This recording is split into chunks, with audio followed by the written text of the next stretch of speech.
Man, he came to play. Yeah, he's the real. He's real. Amazing game. Yeah, he's real for sure. Trevor Lawrence's performance today, 17 of 29, 185 through the air. There were moments it felt like he was just standing. He had time and just couldn't let it go. Either somebody's not open, but there were moments where he had some time today and just couldn't let it rip for whatever reason and would run into a sack. Yeah, I think those were just very brief moments. That pressure was pretty much after him the entire day, whether he was stepping up. He wasn't comfortable the entire day. It was interior pressure, outside pressure. I think from a scheme standpoint perspective, the Niners really outcoached our blocking scheme and our offensive guys because Nick Bosa, he was in the interior, he was on the outside. You have some nickel situations where he lined up either over the center or just off the guard from a 4 down or a stand-up position over the center, and they pushed the pocket or they moved around and ran a lot of different games where he was able to maintain, contain, and get sacks from the interior. So I think from a scheme standpoint, I'll say it, we're outcoached from a scheme standpoint because if I'm going into this type of game and I understand where they're going to wreak havoc, even with the addition of Chase Young, I'm going to always go back to Nick Bosa from a pressure standpoint. So I'm going to account for him, make sure I get a body or a chip or a chunk on him just to slow him down because if you excite him, you excite the whole defense. And I think we saw a lot of that today. They control the field position. Not a ton of big plays, a couple early on with Kittle and Ayuk and bad punt that led to that. But other than that, it was just a game that the offense didn't show up. And the defense eventually was backed up too close against the wall along with those turnovers, and this is what you get. Watching Fred, obviously, I don't think anybody on the offensive line for the Jags had a great day. I don't know how many people had a really good day, period, but I thought Walker Little got physically pushed around a little bit today. Yeah. What'd you see? Yeah, same thing, pushing the pocket. It wasn't even a lot of just speed plays. It was more speed to power, where they just pushed the pocket just to get in Trevor's face to try to get him on the outside. And if you can look at it, going back, he didn't seem to be comfortable or have opportunities where he just set his feet. You saw a few throws that were either short. You have a pump fake on a play-action play that eventually Christian Kirk came back and made a great play on that they challenged, but the very next play, I believe, was the turnover, the fumble. But other plays like that where Trevor just didn't seem comfortable, and the Niners just came out and did things accordingly and showed people why they've regrouped, they have their starters back, and they're still one of those teams to reckon with. 4 giveaways for the Jaguars today and a 34-3 loss to the San Francisco 49ers. Plenty more ahead. We're out to Bucky Brooks. He's near the Jaguars locker room. We'll hear from head coach Doug Peterson after this Week 10 loss, and it's Jaguars Postgame on Jaguars Radio. Maximize your energy savings with a new energy-efficient heating and cooling system from Florida Home Air Conditioning today. Get up to $1,750 back and a free Nest thermostat when Florida Home buys back your old inefficient HVAC system. Expert technicians and flexible payment options are great reasons to call Florida Home today. Florida Home Air Conditioning, the official air conditioning partner of the Jacksonville Jaguars. Visit FloridaHomeAC.com for details, terms, and conditions. License number CMC 1250399, CFC 1430664, EC 130-08557. FloridaHomeAC.com. Everyone circle up. I know it looks rough out there. Sure, we're down 24-6, but we came here to play differently. We need a game changer. Something like Ring Central, the business phone system that's more than a phone. I want you to communicate like you can talk to anyone, anywhere, all from the same app. Now get out there and play like you're using Ring Central. Ring Central. Simpler communications. Don't make a bad call when it comes to servicing your home. Cooling off with a baby pool in the house to fix your air conditioning problem is a bad call. Trying to catch a wave in a flooded bathroom is a bad call. Using a burning electrical panel to make s'mores is a bad call. The next time something goes wrong, make a good call to Donovan. Whether you need air, electric, or plumbing service, Donovan is always a good call. It's why we've been trusted by our customers for almost 40 years and why you can trust us to deliver fast, reliable service to your home. Donovan, always a good call. Visit DonovanAC.com today. Hear that? That's the sound of the 2023 Chevy Silverado's 2.7-liter high-output turbo engine, delivering 430 pounds per foot of torque with no compromised durability. Impressive power, whether you're helping friends move or just moving some friends. Thanks! This is the sound of a family with plenty of rear seat room to enjoy the ride. And most importantly, this is the sound of you heading to your local Chevy dealer today for a test drive. Find your Silverado and find new roads. Chevrolet.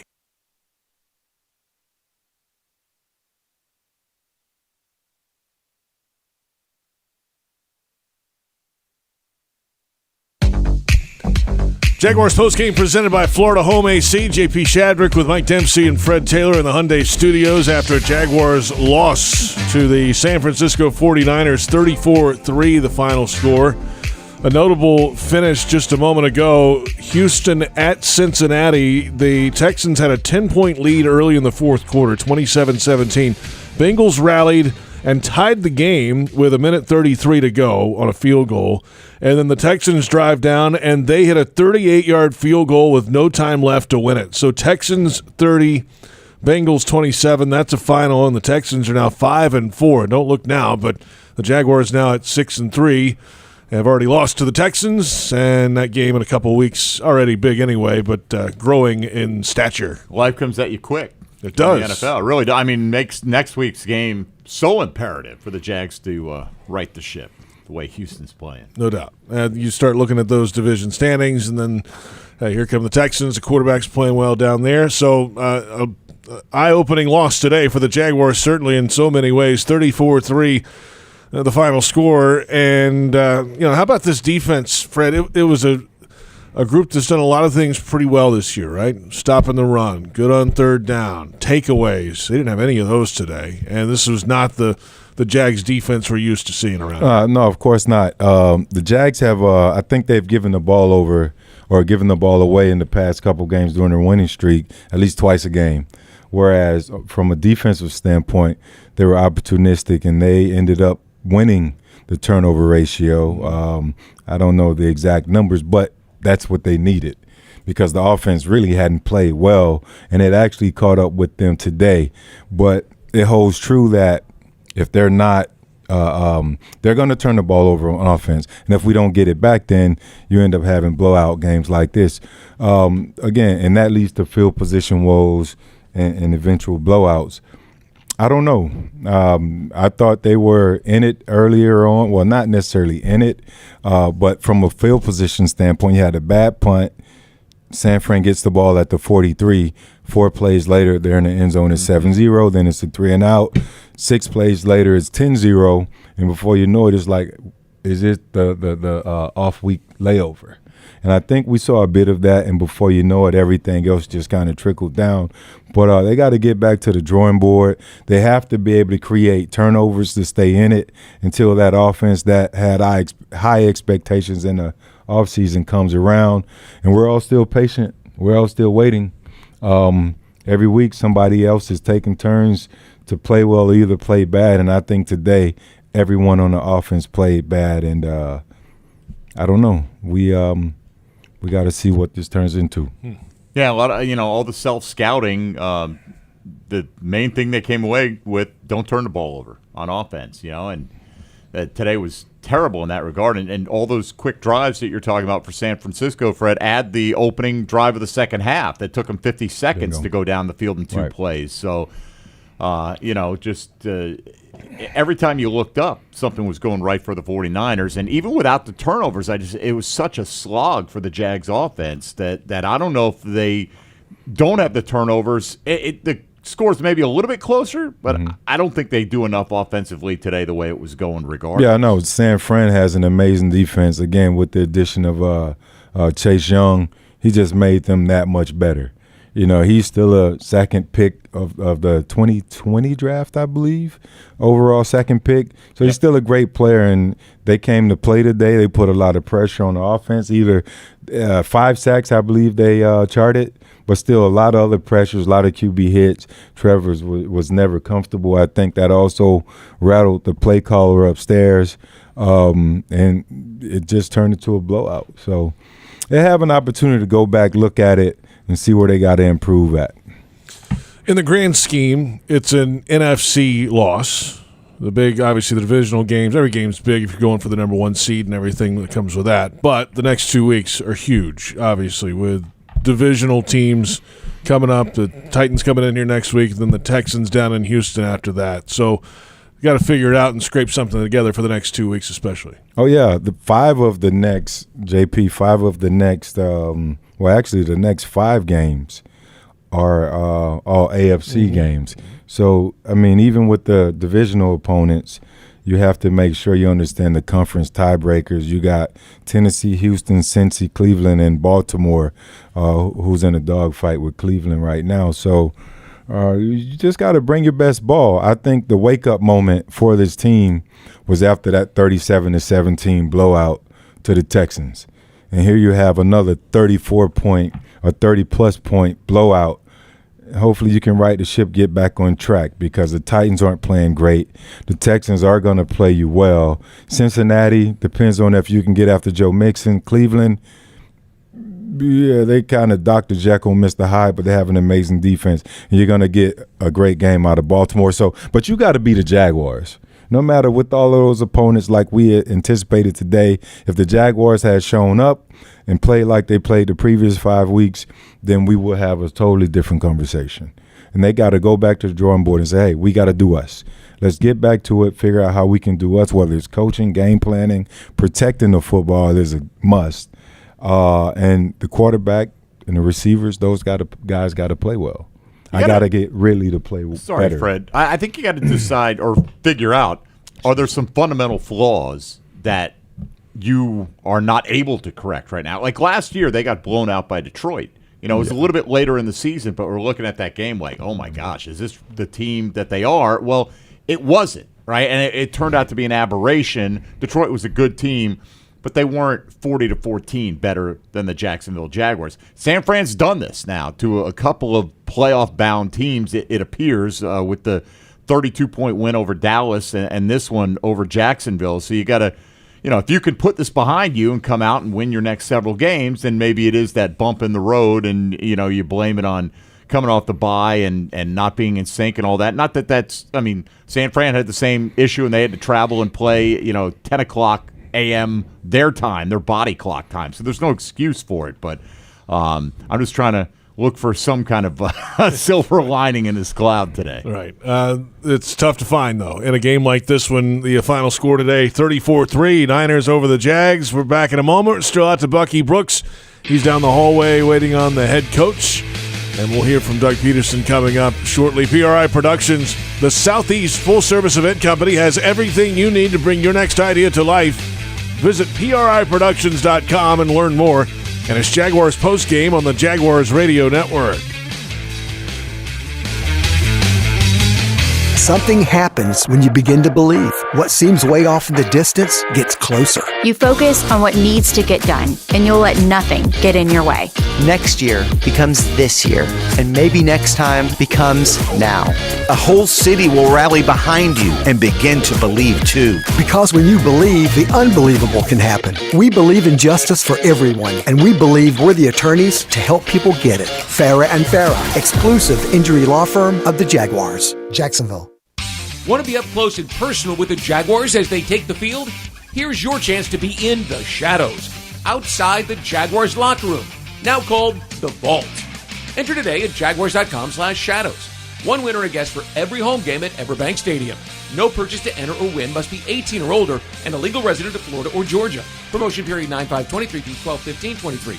For official rules and complete details, visit jaguars.com/shadows. Sponsored by Jacksonville Jaguars, LLC. What widens the eyes, tightens the stomach, and flutters the heart. Adrenaline. Feel it for yourself in the Toyota RAV4, Camry, Corolla, and Tacoma. Get 2.9% APR for 36 months on a new 2023 Toyota RAV4. Toyota, let's go places.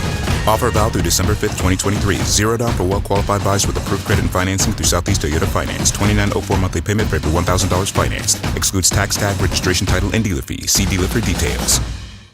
If you're facing cancer, you want a dedicated team working for you. At Baptist MD Anderson Cancer Center, we only focus on cancer. And we partner with one of the largest cancer centers in the world.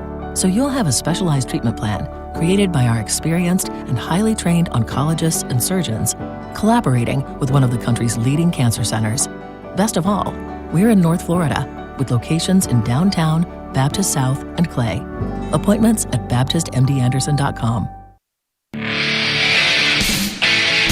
Jaguars postgame presented by Florida Home AC. Call Florida Home AC today, official air conditioning partner of the Jacksonville Jaguars. JP Shadrick, Mike Dempsey, Fred Taylor in the Hyundai Studios at Everbank Stadium. Coming up shortly, Doug Peterson will visit with the media, and then he'll walk down the hallway and catch up with Bucky Brooks. We'll air that conversation live coming up in just a little bit. And the Jaguars beat in all phases today.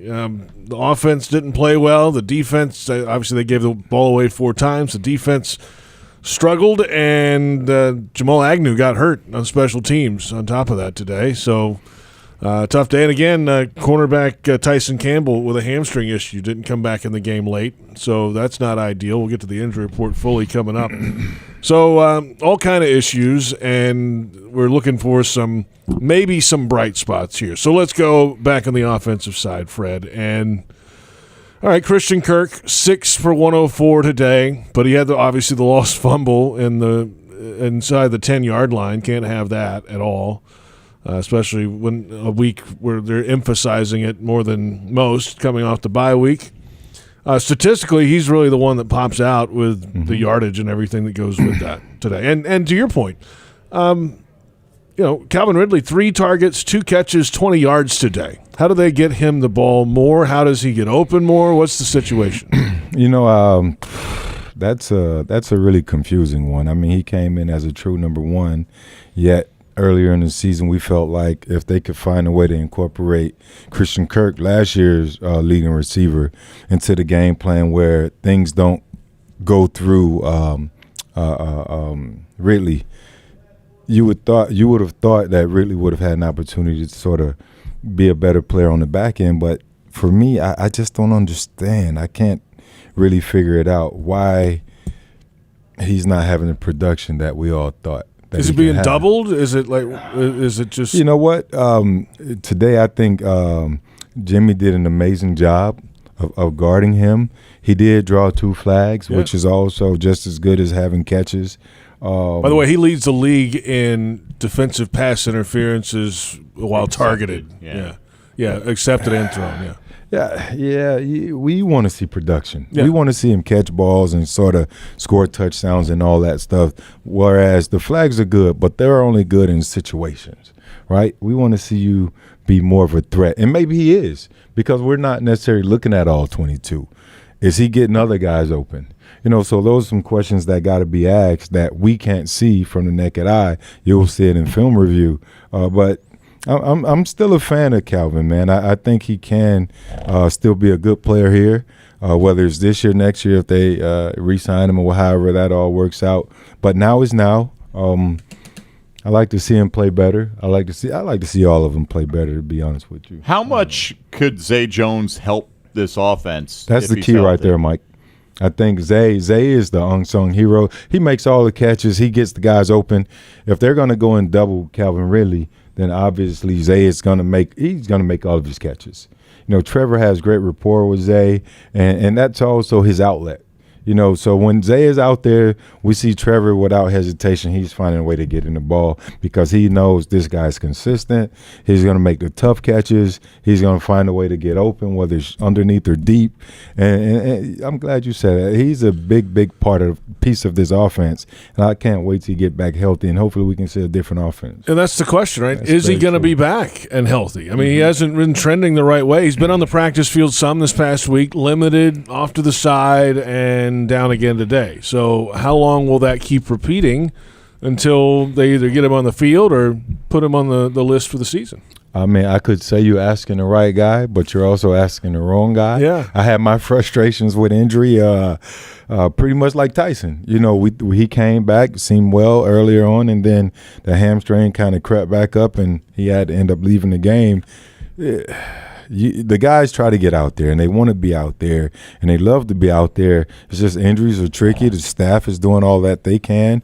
You just never know. I don't know the extent of what he's dealing with. Right, and I'm not crushing Zay on this. No, I know. But my thought is, at some point, you might have to figure out life without him anyway. So if he's not going to be available or whatever that is, right, you got to find a way to move the offense down the field without him. Correct. And they've done that a little bit. The fact that they have, and this is one game, they've played well without Zay.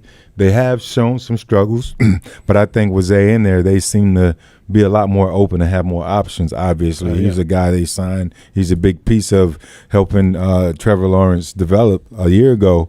So he's a guy who's important. But as you mentioned, they have to figure out life without him. And I think more importantly, you have to protect Trevor. You have to give him an opportunity to throw the ball, whether that's keeping the tight end attached to the line, more chip plays between the tight end and the running back to buy more time, better run game. It's a whole lot of different options. You just got to figure out. But most importantly, within all of that, you can't turn the ball over. You cannot turn the ball over.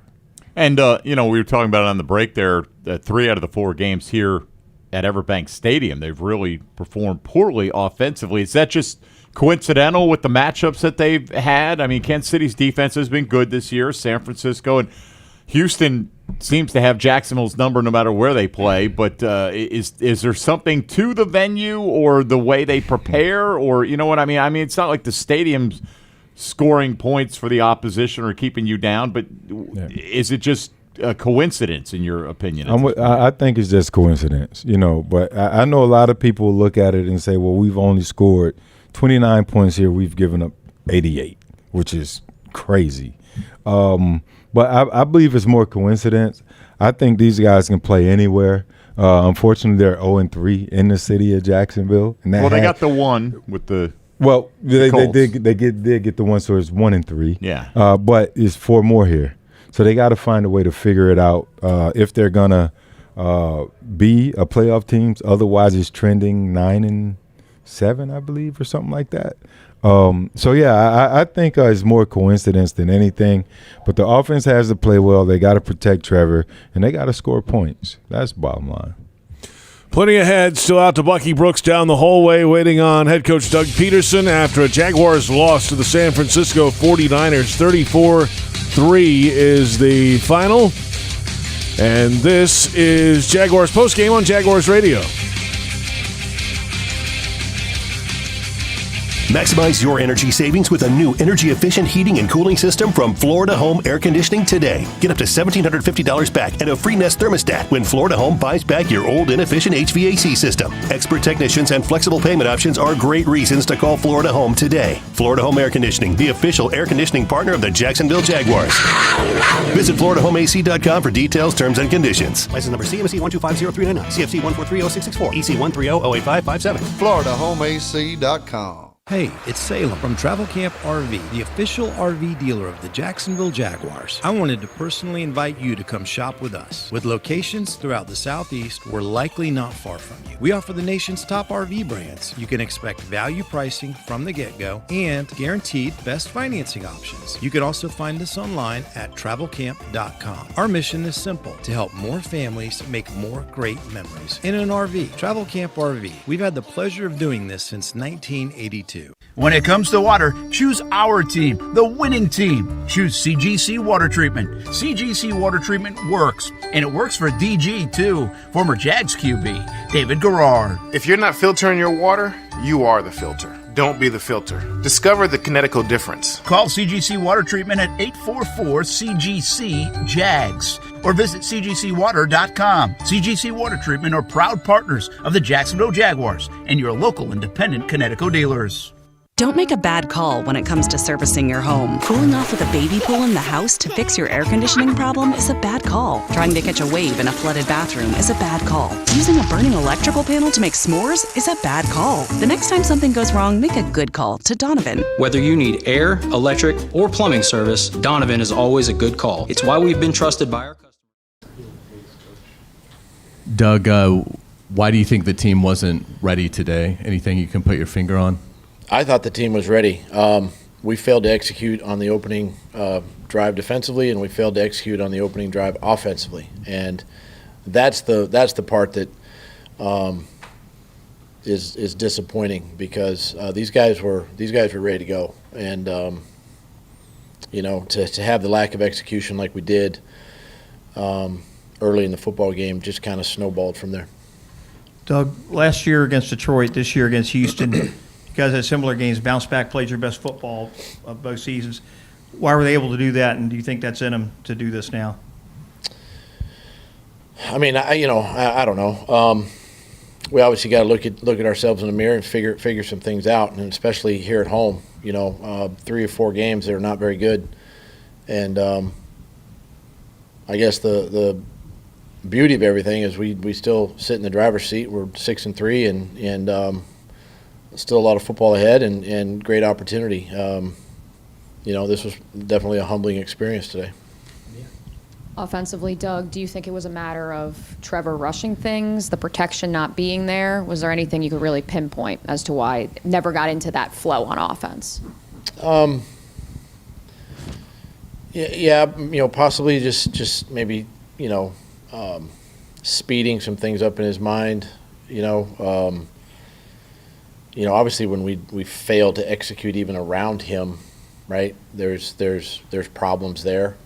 On plays that we should know. We run them all the time, and then you can't put yourself in the third downs like we did, and or turn the ball over like we did, and expect to do anything with it. And it just, you put your defense in a bind, you put special teams in a bind, and that's the disappointing part. And then just a quick health update, if I could, just on Agnew and then Tyson. Yeah, I talked to Ferg. We're going to get further testing in the morning and see where they're at. So hopefully we have a better answer for you tomorrow. Doug, you touched on San Francisco being ready out of the box. How much of that do you discount in terms of your performance, in terms of they had lost 3 in a row, they had been itching to get back on the field and show that they were the Super Bowl contenders, blah, blah, blah? Yeah, I mean, there's probably something to that, and obviously we had some momentum as well, and it's disappointing to play like we did, but I'm sure for them, I'm sure the message was pretty simple. We have to play better, on their side. I'm assuming, and they did. They played an outstanding football game, and they got after us today, and we got to look at this film and make corrections. Doug, if the word was right that was a desperate football team, do you want your team to react with a sense of desperation this week? And do you think that helps a team get sharp for a game like that? I don't think they're a desperate football team. Don't get me wrong. They're not. It's a good football team. Yeah. So I don't think it's desperation. They know what they're doing, right? And they did it well today. For us, we're still trying to get there. And I told the team, again, we haven't done anything here, and we're trying to be like that. We're trying to have that consistency, and to me, this will be in some ways good for our players. A little bit of a wake-up call, quite honestly, and myself included, coaches, players, we all have to, what are we willing to give up in these next 8 games? So we don't do this again, right? And I think our players will rebound. They always have, and look forward to next week. Doug, some of the stuff you talked about today, red zone turnovers and some other issues, have sort of been around all year. Is there a feeling of why can't we get this fixed? It should be fixed by this point. It's. Obviously, turnovers can't happen. They just flat out can't happen. And we gave them 3 of them today, and you just can't. Huh? 4. Was it 4? 2 interceptions, 2 fumbles. Yeah, that's right. Two interceptions. You can't do that. You just can't do that. It's a matter of whoever has the football, take care of the football. That's your job. Bring it back to the huddle. Let us play another down. And we continue to stress it. Our players continue to stress it. And until we figure that out, it's long. You just can't do that, again, if you want to be a playoff team, you got to take care of the football. You kind of alluded to a little bit there, both with that answer and the home game situation. You've had two real statement games as far as the national perspective goes at home here against Kansas City, and today you haven't scored a touchdown in either of them. Is the offense maybe sort of gripping the club a little bit too tight, trying to swing too hard maybe, as it were, to use a golf analogy, trying too hard to make a play instead of just taking what's there? I mean, look at Christian Kirk kind of fighting for that extra yard at the 6-yard line when he's not going to get in.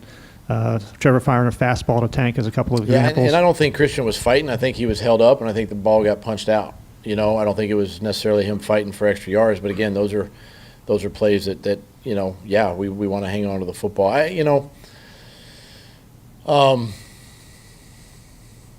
Sometimes you're asking questions that are really hard to answer because the team's ready to go. They have a good week of preparation.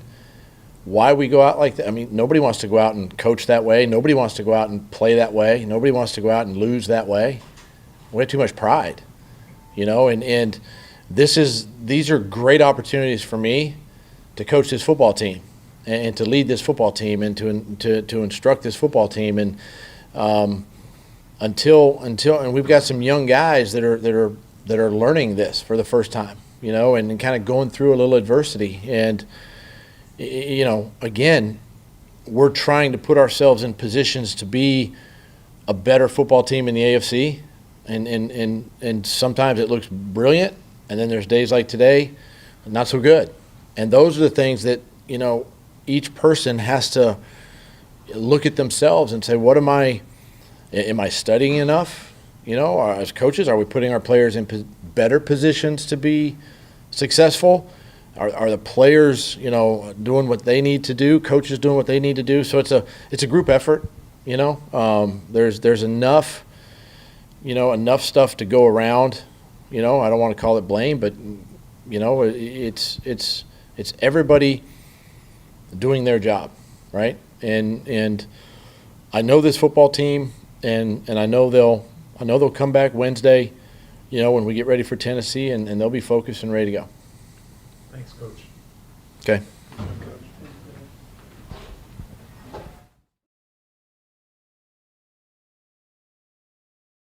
Just to put the ball in his hands, see if he can light up and make some magic happen. Doug Peterson is finished with the media down the hallway here at Everbank Stadium. He is headed down to catch up with Bucky Brooks. We will carry that conversation live here in just a moment after Jaguars lost to fall to a record of 6-3. Still in first place in the AFC South. The division is gaining a bit, though. The Texans with a win today.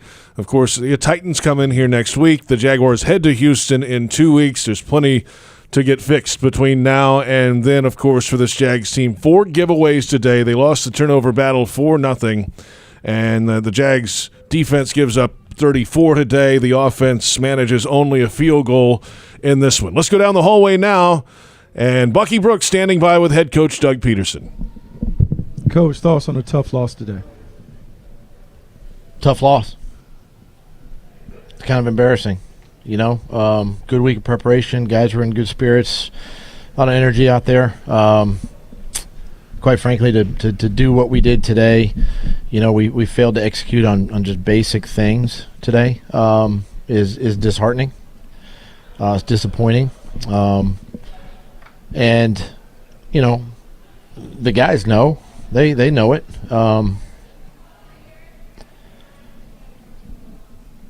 We have to improve. We have to get better. I think maybe this was good for us, right? Maybe this was the wake up call we needed. Maybe we were feeling too good, and you can't make the mistakes against good football teams and expect to win. Yeah, I always hear coaches talk about there's no such thing as losses. There are plenty of lessons to be learned. So how will you take the next few days to get your team ready to play against the Titans coming up? Well, we got to come in first of all and watch this film as a team tomorrow, and as units, and we got to make the corrections. We got to show the guys on tape, this is what you're putting out there. You're only as good as your last game, and so now Tennessee's going to look at this, Houston's going to look at this, and the rest of our schedule is going to be looking at this game.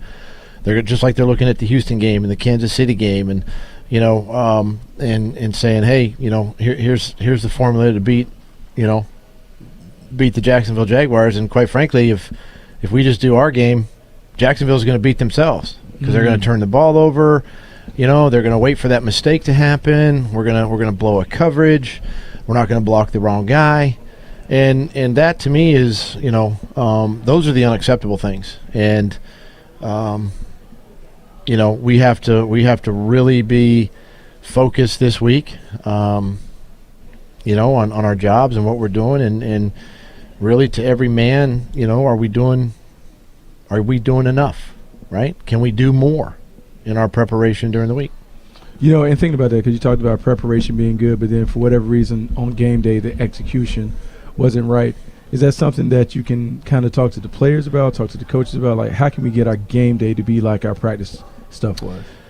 I mean, you can, but it really starts with the film, right? You just show them on tape, guys, if we just take care of this and do our job on this play, and we hang on to the football here, it's a different game, right? You're actually playing a football game. This game was over, the start of the third quarter, quite frankly. And, but we have to show we still have young players.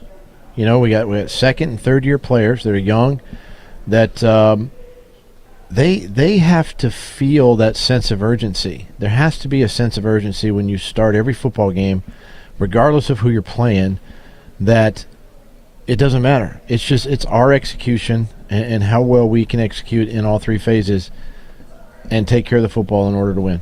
Well, one thing I know about you, you get it fixed. I look forward to seeing a better performance from the Jaguars next week. Of course. Thank you, Bucky.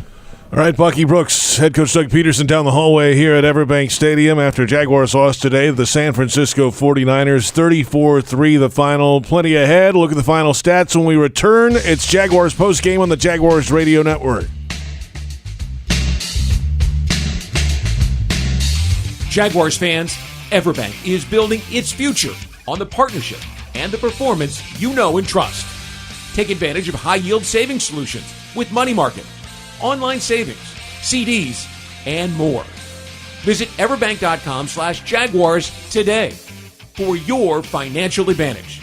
Everbank, member FDIC, and the official bank of the Jacksonville Jaguars. Facing cancer takes a lot of determination, strength, and support. And you'll get it all at Baptist MD Anderson Cancer Center. Determination from world-renowned doctors, giving you specialized treatment with cutting-edge technology and research. Strength and support from a dedicated team, caring for you completely, during and after treatment. Don't face cancer with anything less than the team at Baptist MD Anderson. Appointments available at baptistmdanderson.com. Jaguars fans, huddle up. Do you own a vehicle made in the last 10 years? If your car is outside of factory warranty or with no warranty coverage, get the best defense against expensive auto repairs with CarShield, the official auto protection partner of the Jaguars. With plans to fit every budget, CarShield helps you cover up to 5,000 parts and systems. Call 800-471-1223 now or go to carshield.com/Jaguars. That's 800-471-1223 or go to carshield.com/Jaguars. Go Jags! What's Bright Friday? It's the Black Friday event you won't want to miss. And it's happening now at your local Ford dealer.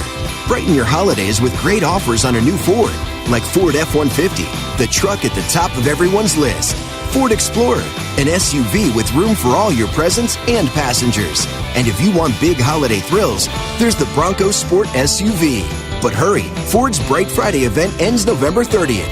See your local Ford dealer today.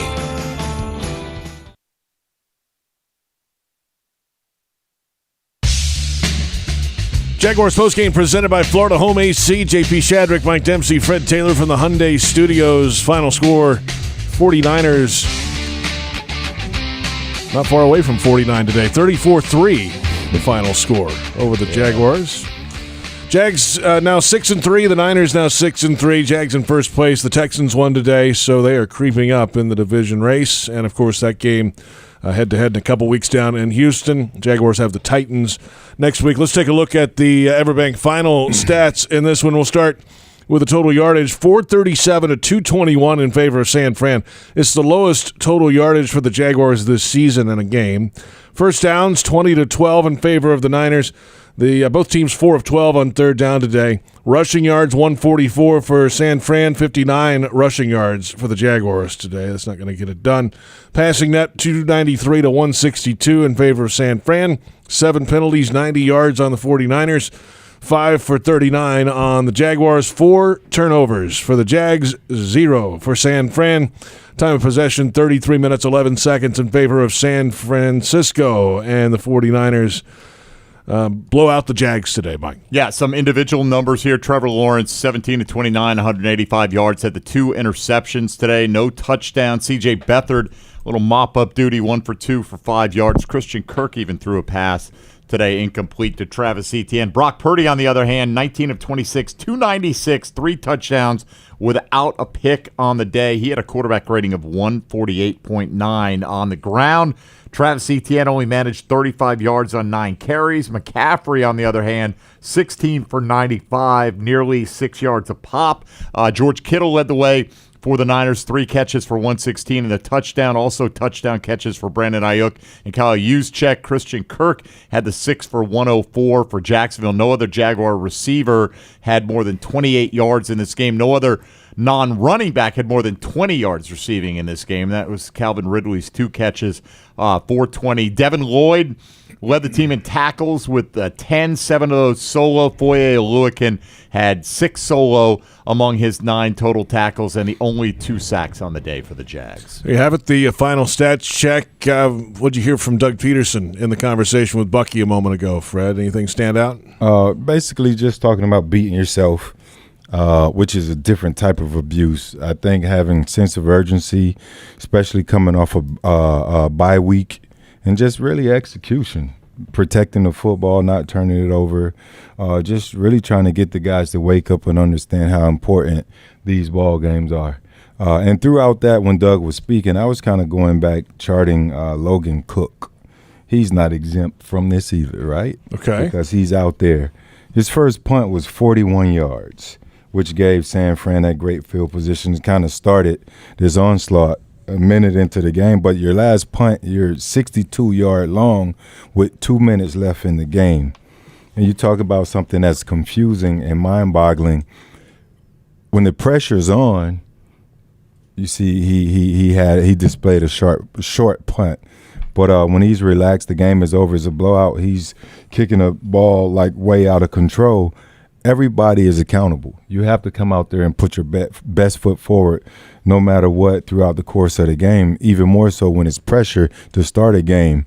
And I think that if he's going to be able to control the ball much like a quarterback, he has to put his best foot forward, pun intended, and get the ball down there and try and create field position, because this is a team that's build, bend, don't break. And if they're going to start their drive at midfield just about, it's only a few plays until that other team is in field goal range, because they're playing a lot of heavy zone. So you pin them back deep, give these guys an opportunity to go out there early when they're excited to make plays. And that part plays into what Doug was mentioning about the sense of urgency, opportunity, and creating those opportunities in short field for the offense. Until they do that, I don't think this offense can sustain long drives and put up points. As you have it, they turned the ball over 3 times in 49er territory. Yep. They got to find a way to figure that part of it out as well. Earlier in the season, it was red zone. Now it's turnovers. I think as a group collectively, all 3 phases have to play better. Yeah, and to your point about the drives today, Fred, I mean, they had the 14-play, 80-yard field goal drive right before half, right? Yeah. That stalled out. But they started from their own one, which was a nice drive to get them out of there and get some points on the board. But that certainly was their longest drive.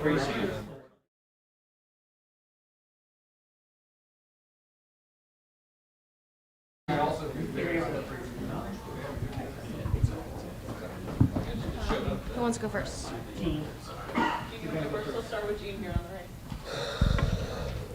Trevor, could you just, what's your reaction to this kind of a nightmarish day, not just for the offense, but for everything all around you? You flush it, or you just let yourself wallow in it for a little while? That's a good question. Yeah, I mean, I think both. I think you got to feel the pain and embarrassment of today, and that's what it is. It's terrible. It's one of the worst games I've probably played in my career. So, I feel that, and I take responsibility for that. And, it's just we couldn't do anything right today. So, but you got to flush it too. I mean, that's the thing is sucks, but the reality is a 31-point loss, and that's crazy to even say, but 31-point loss is the same as a 3-point loss. And we lost today, and we got to move on. We're the same team we were 5 hours ago when we came in here today, and we didn't play like it today. We played terrible just across the board, including myself. So that's where we're at. That's the reality of it. Yeah, we're gonna wallow in it tonight, and we're gonna watch the tape tomorrow and kind of relive it, which is gonna suck. And then we're gonna move on, and we're gonna get ready for Tennessee. I mean, that's the biggest game of the year is our next one. So that's where we're at, and yeah, not much else to say about it. You can't. There's not much good to take from this one today. Trevor, 4 turnovers today. I mean, obviously you guys came in with the idea of not turning the ball over at all. Did it sort of catch up, I guess, to you guys today in terms of turning the ball over, it resulting in a negative point differential, things like that? In the past, it wasn't like that. Yeah. I mean, yes, it did. We obviously weren't able to overcome those turnovers. They were they were always at the wrong time. It seemed like right when we got some momentum, we turned it over. I got to be better. I got to hold on to the ball. I had a bad fumble near midfield. That can't happen. We were driving. So that's something where I got to look in the mirror and fix that. It's happened a few times this year, and it just can't happen. I got to take care of the ball. I got to play better. Then we had a tipped pick that another one. It's like then that just it doesn't go our way. It tips right to the safety, and he makes a play on it, and wasn't a great throw by me. And then I had one late in the game, 4th down, trying to make a play. That's the worst position I think in football to be in, just for an offense, is when you're getting beat like that and you're still out there and you're having to try to force shots. That stuff's going to happen, and I think most of our turnovers were on the plus side of the 50. So it's that stuff, like you said, it did come back to bite us today, and we didn't play complimentary. When the defense got a stop, we didn't do anything with it. Yeah, I mean, there's a lot I could go into talk about it, but there's a lot. It seemed like everything went wrong, and we right when we got momentum, we just shot ourselves in the foot. So I take a lot of responsibility for it. Played really, really bad today. Trevor, did you feel sped up throughout the course of the game, and then maybe did that give into that snowballing effect? And then secondly, from the jump, did they do anything schematically that maybe you guys weren't expecting along the defensive front? They got in some exotic looks early in the game, the first and second drive, and we had some answers for it, but we had a miscommunication. We had a penalty on the first drive.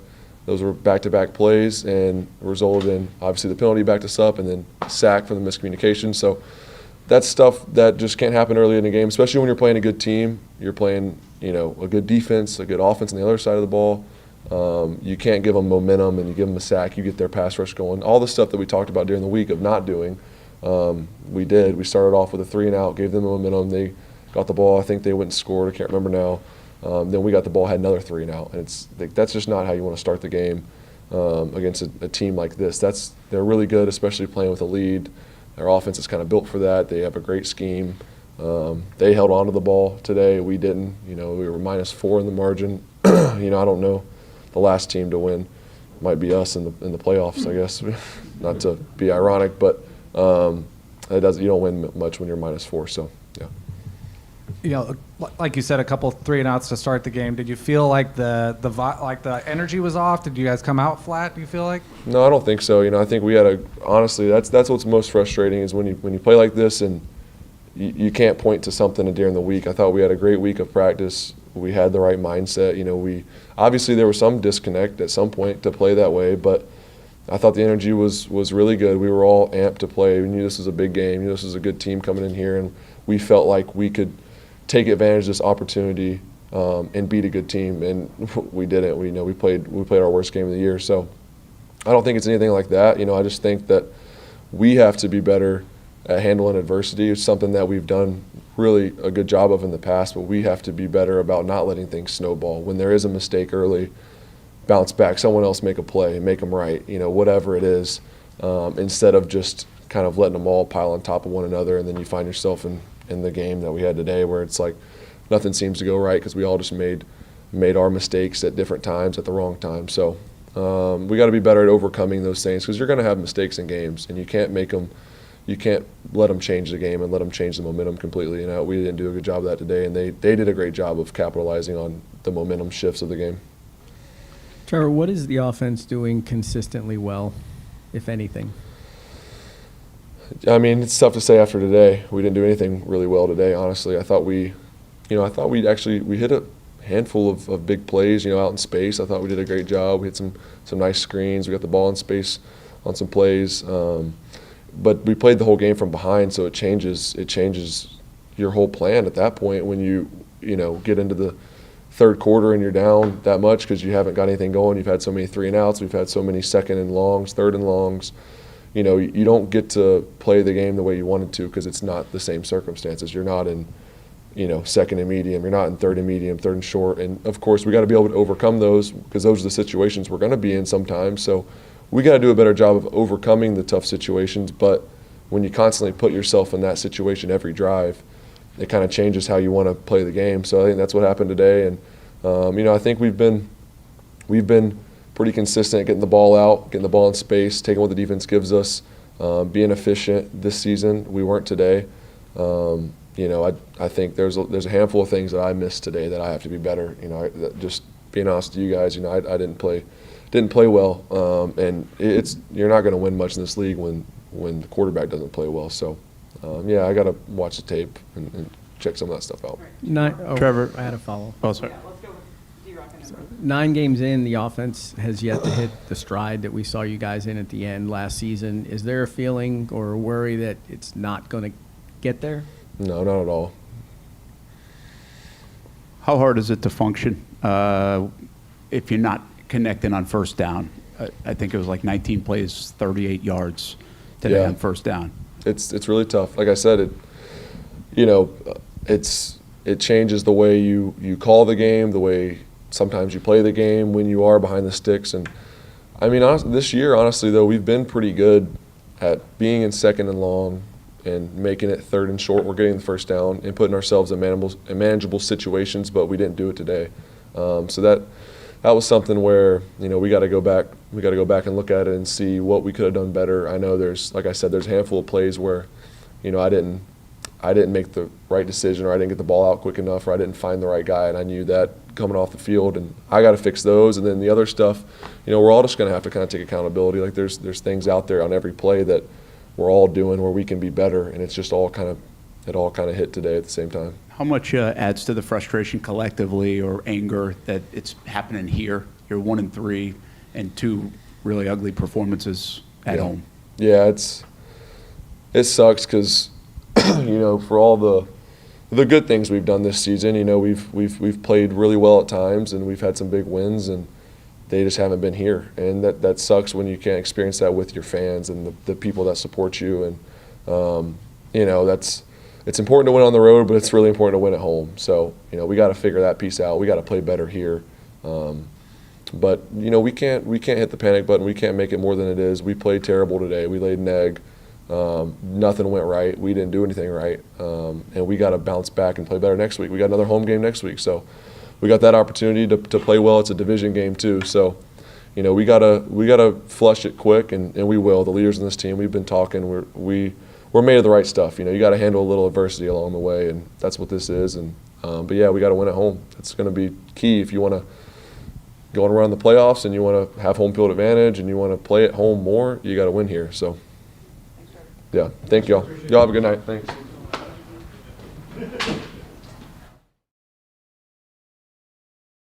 It's even crazy not to see him have double-digit tackles. Right. Yeah, right. That's even more absurd. But I don't know. I'll sit this one out. Okay. And I hope it's okay. Okay, that's fine. No, all right, thank you. I'll go with Foye Oluokun as well. It is his first career 2-sack day, and he's only had in his career coming in single sacks in 7 different games over his career. So a 2-sack day for Foye, and he is the Jaguars Radio Network player of the game. If you're looking for the MVP of the truck game, then look no further than Ford F-150, loaded with impressive capabilities and designed to dominate work, play, and everything in between. This truck makes tough look easy. Your local Ford dealer, proud partner of the Jacksonville Jaguars. The Baptist Health Injury Report when we return. Final score, 49ers 34. Jaguars 3, and it's Jaguars Postgame on Jaguars Radio. Maximize your energy savings with a new energy-efficient heating and cooling system from Florida Home Air Conditioning today. Get up to $1,750 back and a free Nest thermostat when Florida Home buys back your old inefficient HVAC system. Expert technicians and flexible payment options are great reasons to call Florida Home today. Florida Home Air Conditioning, the official air conditioning partner of the Jacksonville Jaguars. Visit FloridaHomeAC.com for details, terms, and conditions. License number CMC 1250399, CFC 1430664, EC 130-08557. FloridaHomeAC.com. Your hometown gate now has more ways to save. Introducing My Gate Rewards, a new loyalty program with member-exclusive savings and fuel discounts. Earn points on in-store purchases, take advantage of special offers, and save on products you love. Score free coffee, fountain drinks, pizza, and soft serve with Gates Frequent Shopper Clubs. Then use your points on savings at the pump. Download the My Gate Rewards app in the App Store today or ask a store associate for more information. Go from good to Gate. Calling all junior fire chiefs. Parents, register for your child to win the ultimate Jaguars game day experience. Cheering on the Jags from the brand new Firehouse Subs fire truck at Everbank Stadium, flashing the fire truck lights when the Jags score. As honorary junior fire chief of the game, your child will receive a Firehouse Subs gift, and the whole family will receive 4 tickets and a parking pass to a home game this season. Visit Jaguars.com/sweepstakes to enter to win today. See website for terms and conditions. What's Bright Friday? It's the Black Friday event you won't want to miss. And it's happening now at your local Ford dealer. Brighten your holidays with great offers on a new Ford, like Ford F-150, the truck at the top of everyone's list. Ford Explorer, an SUV with room for all your presents and passengers. And if you want big holiday thrills, there's the Bronco Sport SUV. But hurry, Ford's Bright Friday event ends November 30th. See your local Ford dealer today. Jaguars fans, huddle up. Do you own a vehicle made in the last 10 years? If your car is outside of factory warranty or with no warranty coverage, get the best defense against expensive auto repairs with CarShield, the official auto protection partner of the Jaguars. With plans to fit every budget, CarShield helps you cover up to 5,000 parts and systems. Call 800-471-1223 now or go to carshield.com/Jaguars. That's 800-471-1223 or go to carshield.com/Jaguars. Go Jags!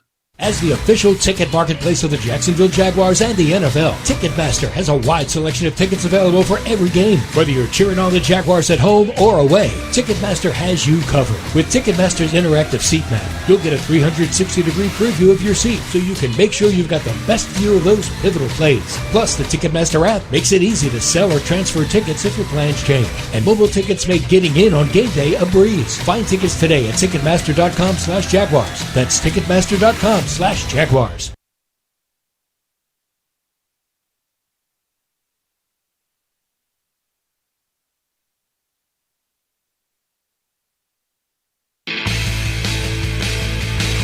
Jaguars postgame presented by Florida Home AC. JP Shadrick, Mike Dempsey, Fred Taylor from the Hyundai Studios.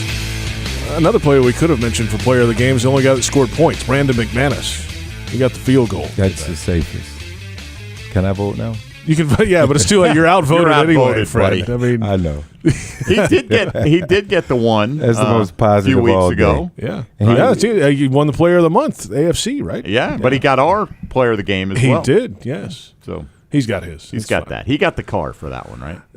Did he? I don't know. That's what you told me you were going to deliver. I didn't tell you anything. Injury report is presented by Baptist Health and the Jacksonville Orthopedic Institute, the official sports medicine provider of the Jacksonville Jaguars. A couple guys dinged up in the game today. Jamal Agnew, return specialist in the first quarter with a shoulder issue, did not return to the game. And then in the third quarter, cornerback Tyson Campbell with a hamstring issue. He had one of those and missed the game a couple weeks ago in Pittsburgh. Not sure if it's the same one. We'll see how that goes moving ahead here. And obviously we talked about Zay Jones missing with a knee injury. So there you go. Those are the three big ones coming out of this game at least. They were coming off the bye with some guys back in the lineup, but a couple of dings today. The Agnew one is big because all of a sudden you're putting Kirk out there on punts, Dearness Johnson's on kickoff returns when he's not out there, and they've got to go play extra plays when Agnew's supposed to be that guy. Right, JP, you want to see those guys out there, guys that you know are difference maker, but also you want to look around and let the guys understand that it's the next man up. You know, you have to be ready. Your opportunity present itself. You want to make sure you're ready because you just don't know in this league, man. I've seen guys go from being on the bench and, you know, getting called up the very next week due to injury and turning into superstars. So all in all, you got to be ready and hope those other guys can recover, heal up, and at least contribute in some sort of fashion throughout the course of the season. Yeah. Do you, like, grind on this film, or is this one you say, you know, I mean, obviously you got to correct your mistakes. Is it better to... We're not burying it in the practice field, do you are we? throw it away? Yeah. You know, like, sometimes say, you know what, it's not even worth watching. There's nothing you're going to get out of this. But there's so many things you got to correct. I mean, obviously, you got to make them wallow in it a little bit, I would think. No, it's always something. You know, it's always something. If you were on the podcast, we would have got at you, Mike, because that sounded never mind. Wow. Okay. I don't know what it sounded, but please tell me on the break. Yeah. I will. Let's but go. No, I think you watch it. You have to watch it. They got to endure it. Yeah. We're back in a moment. We'll preview next week. The Tennessee Titans come to town. First look at the Titans firsthand this season. They've had some changes up in Nashville. This is Jaguars Postgame on the Jaguars Radio Network.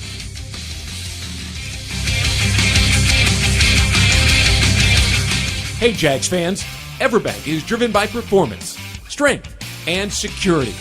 Start building your legacy today with Everbank's Yield Pledge accounts, all of which deliver a yield in the top 5% of competitive accounts nationwide.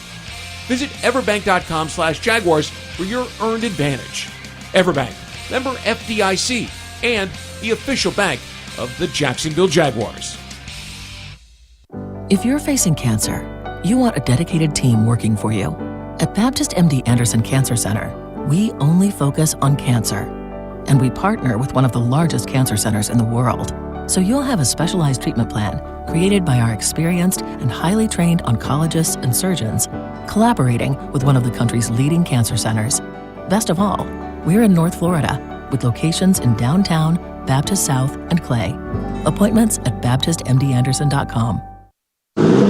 Hear that? That's the sound of the 2023 Chevy Silverado's 2.7-liter high-output turbo engine, delivering 430 pounds per foot of torque with no compromised durability. Impressive power, whether you're helping friends move or just moving some friends. Thanks! This is the sound of a family with plenty of rear seat room to enjoy the ride. And most importantly, this is the sound of you heading to your local Chevy dealer today for a test drive. Find your Silverado and find new roads. Chevrolet.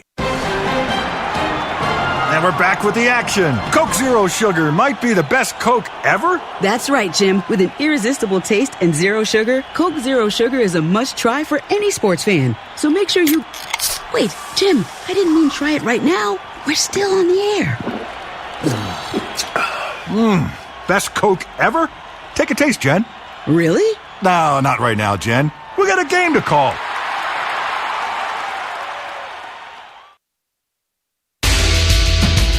Jaguars postgame presented by Florida Home AC. Call Florida Home AC today, official air conditioning partner of the Jacksonville Jaguars. JP Shadrick with Mike Dempsey and Fred Taylor in the Hyundai Studios. The 50-50 raffle is presented by the Duval Motor Company, and the Jags lost today 34-3, but if you have the winning number today, you've gone home at least somewhat happy. The winning number is 478-065-05293, and the total jackpot today was $52,785.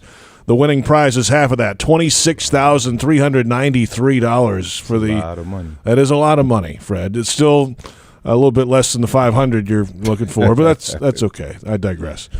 Next week, the Jaguars have the Tennessee Titans coming to town. Hey, well, let's get to that in a moment. Today was homecoming weekend, whole weekend, so a bunch of alumni guys were in town.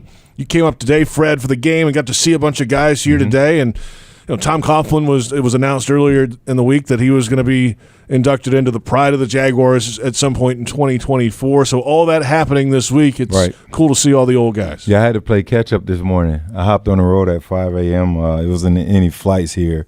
So I drove up, my wife and I, and when I got over to the stadium, actually on my way to the stadium, I called Coach Coughlin to congratulate him, and that turned into a 25-minute lesson. It's always good to talk to TC, man. But a lesson? Yeah. It's always a lesson. I mean, I pay attention to Coach. When TC Sure. speaks, I make sure to listen on whatever it might be. And he enlightened me to a few things. And he was just expressing his how grateful he was, to the Cons for being able to make that possible. So he's thankful, and he can't wait to get out there. He's like, it's a long time. I'm praying every day, and hopefully I make it there. But he'll be inducted at some point next year. So it was good to speak with him. Just still life lessons. He's always teaching life. And I learned that the second time around with Coach Coughlin. The first time I was like, what is he trying to do to me? And we talked about that a little bit today too during my workouts. I was like, you trying to kill me out here? Because he was trying to run me in the ground. But it made me a better person, better player. And I needed that. And I always when I get an opportunity, I let him know that. But it was good to see the guys. Tony Brackens is always my highlight. Why is that? I mean, if you guys knew T. Brack, and the amount of gallons of Hennessy he would walk around with. Well then, I would like to know T. Brack. No, this T. Brack is still an amazing T. Brack, but I think of all my teammates, he was the one guy that I listened to the most. He would kind of come to me before the game and give me our little pep talk and say, we're going to do this and do that. We're not going to hit the gas fast. We're going to fill it out. And I actually listened to him, a defensive end that I actually listen to. Imagine that, right? Yeah, so he's one of my good friends, and it's just always great to see him. Dogs and cats living together. I mean, the whole thing. That's exactly. Amazing. Hey, next week the Tennessee Titans are in town. This is a different Tennessee Titans, Fred. I mean, this is a new quarterback now. They've got a new GM. The running back's not getting any younger. I mean, they've lost a lot of pieces. What is this Tennessee team right now? They're trying to find their way. They're struggling. They look like how the Jaguars looked some years ago. I wish this was the Titans team that we played in '99, but it is the NFL, and you still gotta, bring your entire toolbox and your hammer. So when you see a bug, you gotta absolutely crush it, demolish it. And while the Titans they're not at their best. They're struggling, trying to figure it out. Even consider trading their star player in Derrick Henry. So they're kind of railing when they even consider that. So one thing the Jaguars do well is stop the run. So as long as they could control the big man at the line of scrimmage, they give themselves an opportunity to win. Protect the football. That's each and every week. And try to harass the young quarterback Levis. And if they could do that from a defensive standpoint, give yourself an opportunity. From an offensive standpoint, again, protect the ball, run the ball. You want to run the ball and hopefully get these receivers excited as well, so they can at least put that on the other teams to come, game plan as something that they have to worry to defend later in the season. Should have no problem getting the team's focus this week, you would think. I would, yeah. Right? I mean, even with Houston being so important the following week because they beat you already once and they're playing really well, I mean, this is no messing around time. Oh, yeah. For the Jags. And Tennessee's a team, quite frankly, that they should be. I think Tennessee's lost 9 straight road games at this point, including the one to Tampa today. So don't let that streak snap. That's next week, the 1 o'clock kickoff time here at the bank. And, Fred, it's great to see you. It's always a pleasure seeing you guys, man. Safe travels to you and your lovely bride. I appreciate it. Thank you. All right, Freddie. That's Fred Taylor. Y'all kicking me out? Oh, you can stay as long. You want to do phone calls too, Fred? No, I got somewhere to be. Oh, okay. You're busy. Sorry. I'll see y'all later. That's Fred Taylor, Mike Dempsey. I'm JP Shadrick. For those on our flagship station, 1010XL in Jacksonville, stick around. The Scoreboard Show is next, and we'll get your phone calls. The Jaguars fall today to the San Francisco 49ers, 34-3 the final. This has been Jaguars Postgame on the Jaguars Radio Network.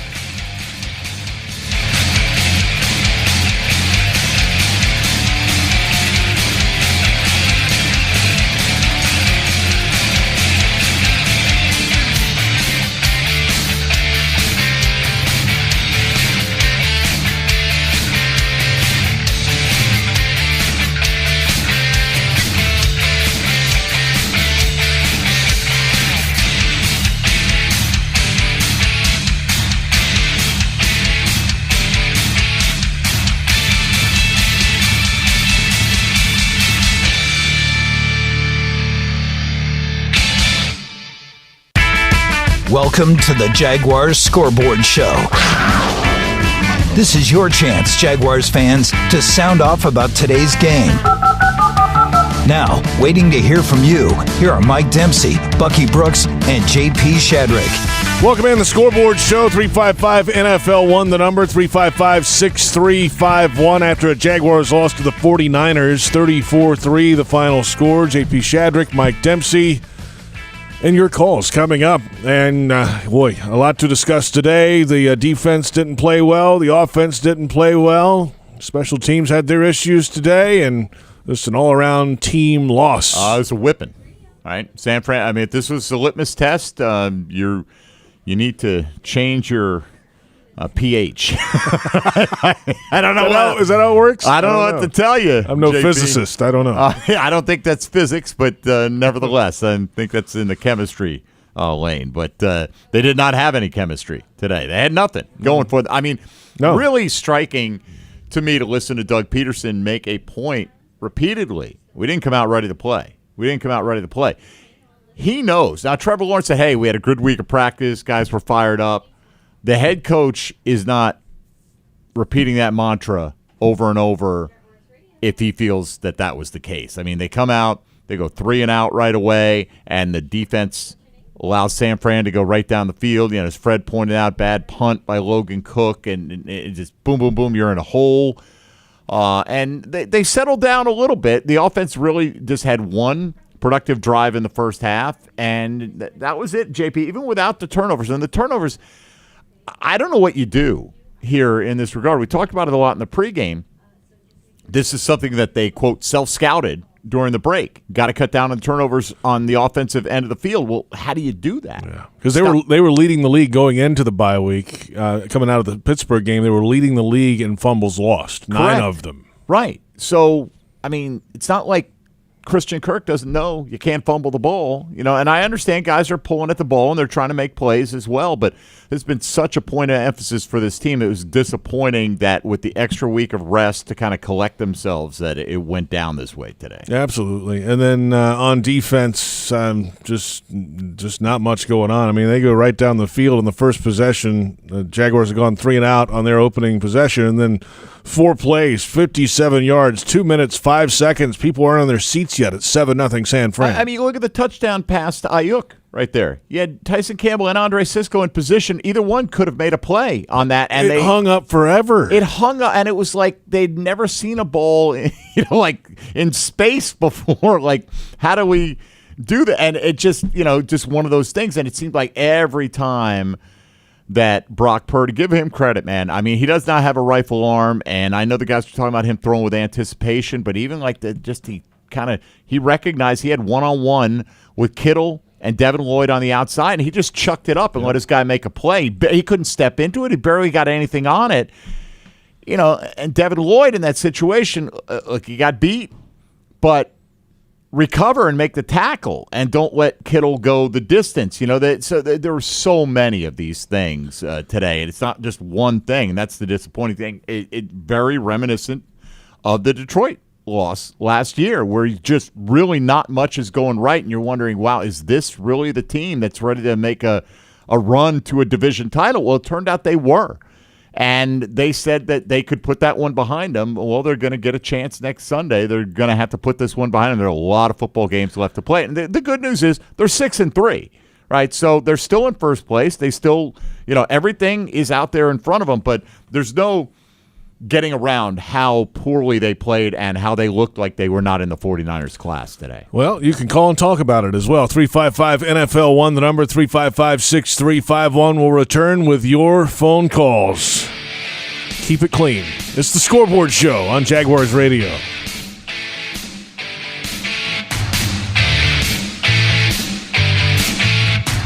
Tackle your marketing needs with Kessler Creative. Providing direct mail services for more than a decade, Kessler has a wide range of services from small mailers to large banners and signs. Draft Kessler as your first pick to receive the best targeted mail list. Elevate your business and be on the winning team with Kessler Creative. Kessler Creative, results-driven marketing and proud partner of your Jacksonville Jaguars. Hey, Jaguars fans, are you tired of being late to the game because you're stuck in traffic looking for a parking space? Well, join the thousands of other Jags fans who already know the smartest way to get to Everbank Field is on JTA's Game Day Express. Shuttles run from 5 locations around Jacksonville. Passes start at $10 and are available exclusively on the MyJTA mobile app. Visit JTAFLA.com for full details. The JTA Game Day Express, where you're winning before the game even starts. Your Game Day Express is sponsored by the Jacksonville Zoo and Gardens. Touchdown at Jaguars away games when you fly nonstop from Jacksonville International Airport. Join the Jaguars in New Orleans and Pittsburgh. Watch them win in Houston and Nashville. All the other Jaguars games are just one short connection away. And if airport parking has you stressed, be sure to visit the Jax Airport website before traveling to the terminal. On it, you'll find information about the status of on-airport parking in real time. See if your favorite areas are available or if you need to call an audible. Visit flyjax.com for more information. The game may be over, but the excitement is just beginning. The Jaguars played a great game, and J-Tech is proud to be part of a community that supports our team. But before we go, let's take a moment to talk about an important part of our community, tradesmen and women. J-Tech believes that everyone deserves the opportunity to learn valuable skills and build a successful career. They're proud to support the Jaguars and our community by offering high-quality trades education. Learn more at jtech.org. For us, treating cancer is personal. We're Baptist MD Anderson Cancer Center, and we know that every patient is unique. So you'll have a plan created by world-renowned doctors and tailored to your needs. And everyone here will support you every step of the way, so you're physically, emotionally, and spiritually strong for the journey. Don't face cancer with anything less than the team at Baptist MD Anderson. Locations in downtown, Baptist South, and Clay. Visit BaptistMDAnderson.com. Frank Frangie here. When you want barbecue in Jacksonville, you want Bono's Pit Barbecue. You can find Bono's locations all around town and on game day at Everbank Stadium because Bono's is the official barbecue of the Jacksonville Jaguars. Over 70 years of authentic Southern Pit Barbecue. We are the local barbecue joint in BBQval for generations of people in Jacksonville. Go to bonosbarbq.com to learn more or call 904-880-8310 today. And remember, if you don't see a pit, it ain't legit.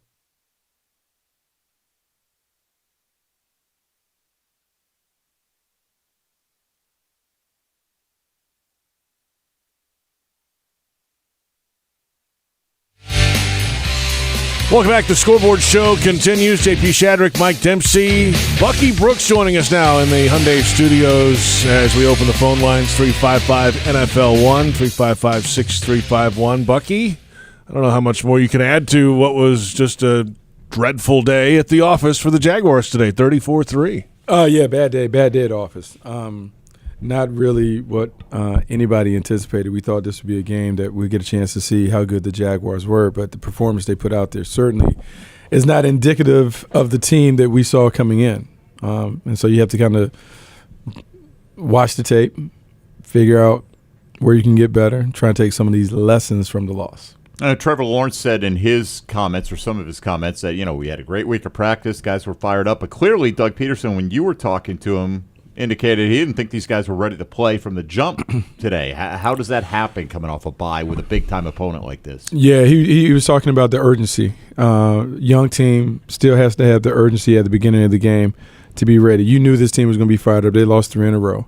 You also understood that they thought that this was an opportunity to take down a really good team in the AFC. They wanted to send a message. And so you got to be able to meet that physicality and intensity and urgency and all that. And the Jaguars didn't have it. And it's not a game when you're playing these type teams where you can kind of ease into it. You got to be ready from the jump, and the team wasn't ready. 10-0 at the bat of an eye, and then they were playing uphill the rest of the day. What we got on the phone lines, Mike? All right, 355-NFL-1. They're loaded, so let's begin in Mandarin. Mark is going to get first crack at it here on the Scoreboard Show. Hi, Mark. Hey, guys. Thank you for taking my call. Sorry for adding some sadness to what's already a depressing day. Something pretty extraordinary would have to happen for me to actually call into a radio show. And it's kind of taboo for the players to speak poorly of a fan base, and it's also kind of taboo. I've seen even the radio shows don't really ever criticize the Jags fan base. I'm a diehard Jaguar fan. I love this team more than anyone. And the Jaguars fans have had a rough 15 years. I mean, it's a historic spate of losing. But what I saw today in that stadium really depressed me. There were like 35,000 49er fans there.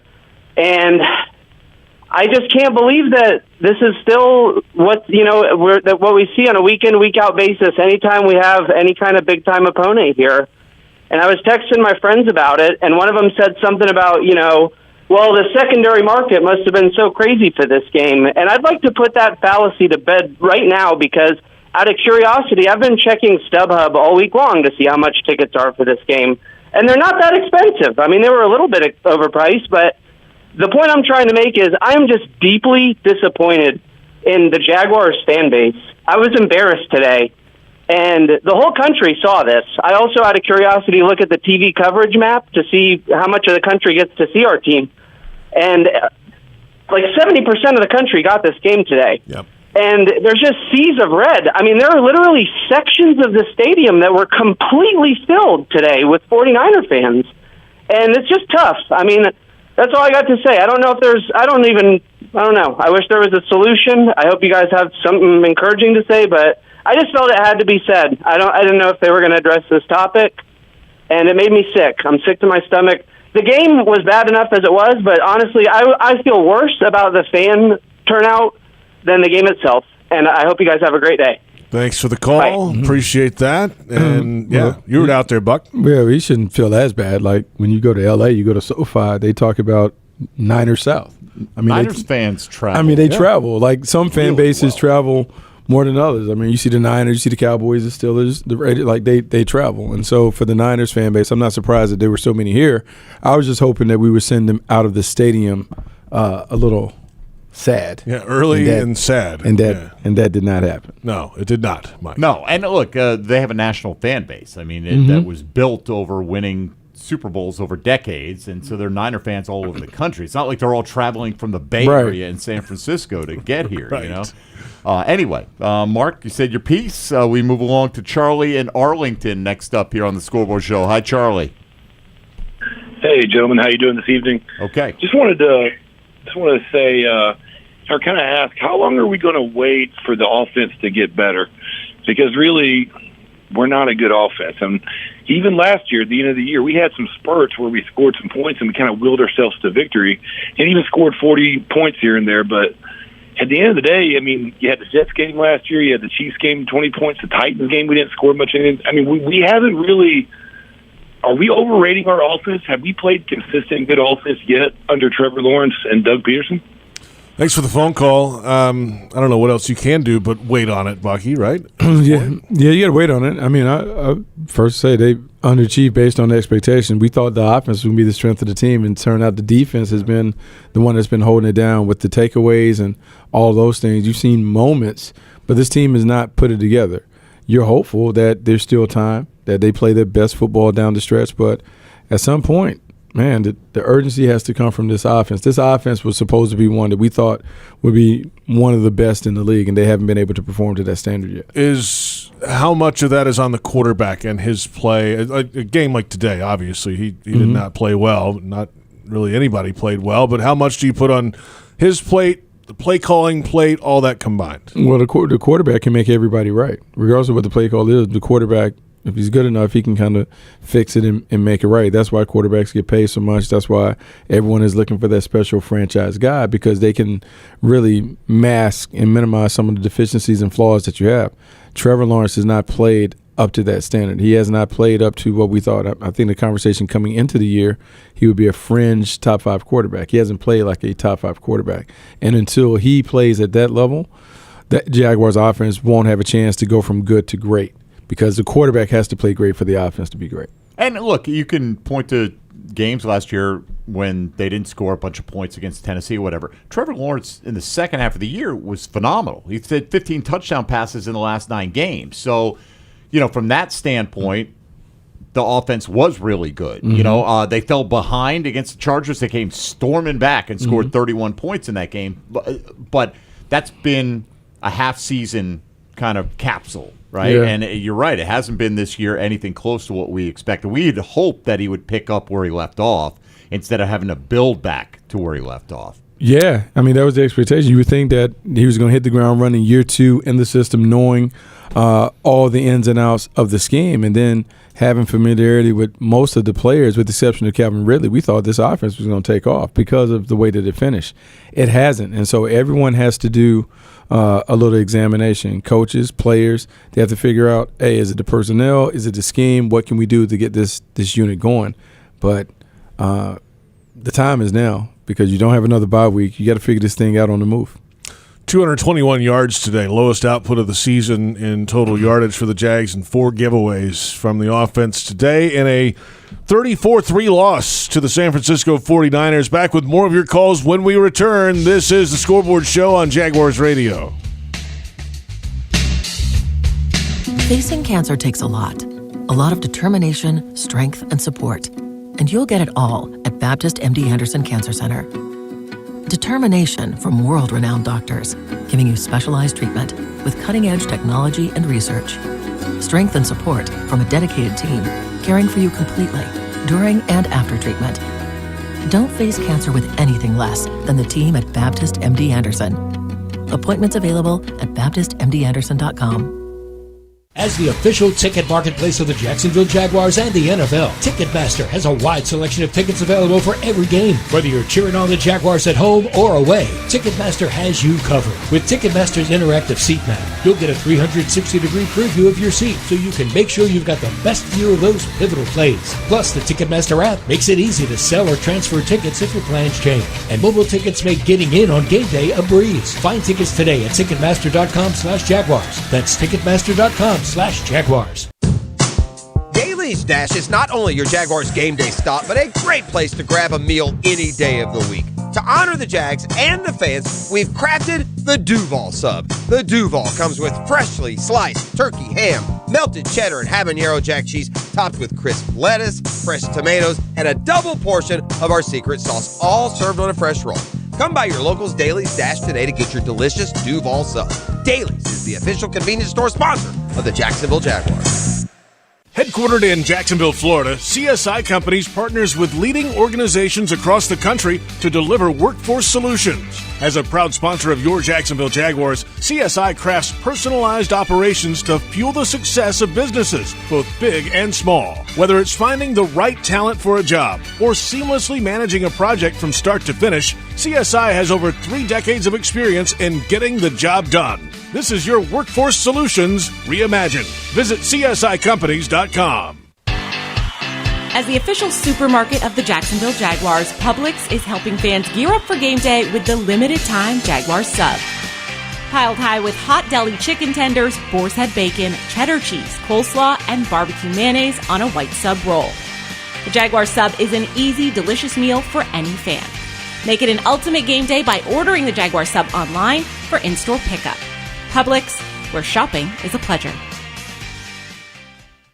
Restaurant Orsay is a bustling French-American bistro focusing on classic French techniques with their chefs incorporating a traditional Southern influence. Celebrate life's special moments or just relax and enjoy their daily happy hour, weekend brunch, and nightcap on Friday and Saturdays from 10 until midnight. Restaurant Orsay, located in historic Avondale, 3630 Park Street. Visit www.restaurantorsay.com.